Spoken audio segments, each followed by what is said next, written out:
Saab 9.3 in limp mode with reduced engine power that won't go away?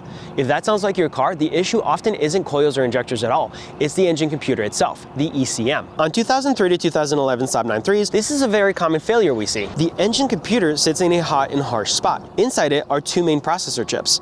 They're connected to the board by hundreds of tiny solder balls. Over time, heat and vibration crack those connections. When that happens, the ECM loses proper contact with the sensors and injectors, and that's why you get some of your injector codes, misfires, and limp mode that you're experiencing right now. Here at Nix Electronics, we specialize in fixing that exact problem. We open your original ECM, remove the processor chips, strip off the old cracked solder, install brand new solder balls, and then test the unit under load. That renews the connection so your ECM can talk to the engine like it did when it was new. Instead of a 4-figure quote and programming, here at Nix Electronics Repair, we offer a flat rate repair service for $479, and it's plug and play. If your Saab 9.3 is doing this, click on the link in the description down below, send us your ECM, we'll test it, repair it, and send it back to you ready to plug in. All of our repairs come with a 1-year warranty and come with a repair guarantee, or we replace the ECM for you at no additional cost.